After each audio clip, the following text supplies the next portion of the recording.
look at the iron sheets that were stolen or that were misused. These iron sheets were meant for homes in Karamoja. They're meant for a different project in Karamoja. Now, the Minister Kitutu took these iron sheets and put them in to basically furnish his kraal of cattle. Now, a kraal for cattle is a house that's normally meant for cows to eat, for cows to drink. They're normally those troughs for the cows to drink and to do all of the activities.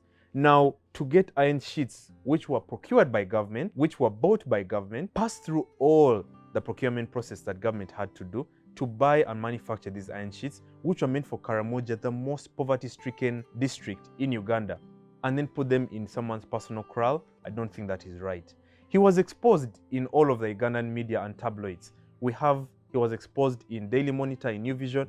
Personally, as a judge, all of these newspapers passed by my chambers. And when I read them and I just look through and then I start seeing nonsensical things like that, today I agreed with what Anita Among did and all of the different members of parliament.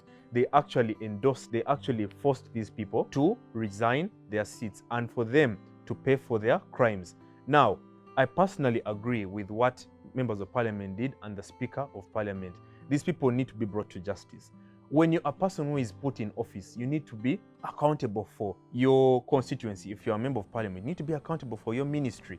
If resources are meant for let's say Karamoja or maybe Ministry of Fisheries, and then you divert them to another cause, then that is totally wrong.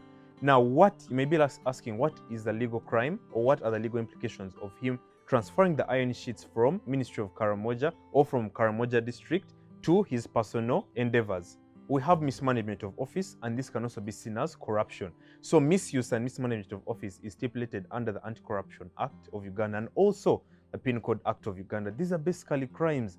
So we have seen different people going to jail for mismanagement of funds, mismanagement of office, people like Kazinda of public service. Then we also have David Jamwa of NSSF. All these people were taken to court and then later on are currently serving their sentences because of what they did in their offices. They mismanaged offices, and basically we're also seeing it in institutions like NSSF.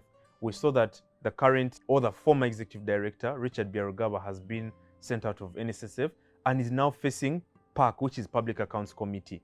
So basically in Uganda, we are left in, as a judge, honestly, if these cases were to come to my court, I don't even know how I would judge them because they concern issues of morality, they concern issues of ethics, they concern issues of integrity, and most importantly, must we now have laws in place to protect our young people? Because many times young boys have come out, especially from my very own former school, King's College, Budo.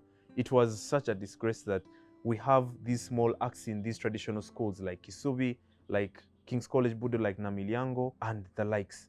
So please, as Africans, we do not really accept homosexuality because it has diverse effects on the human body. It was not really meant for that. So if it's being imposed on a country which clearly has its stands, then please, it's better we put these laws in place and protect our country.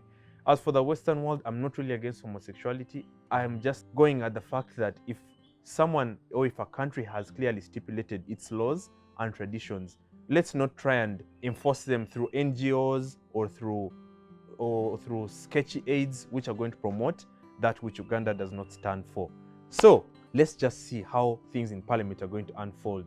I'll leave you these questions with you. Will the Anti-Homosexuality Act pass after today, or will it remain a bill?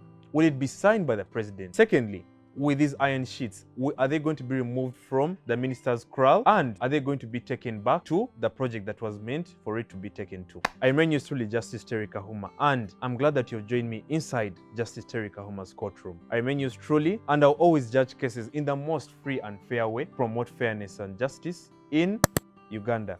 Until next time, see you.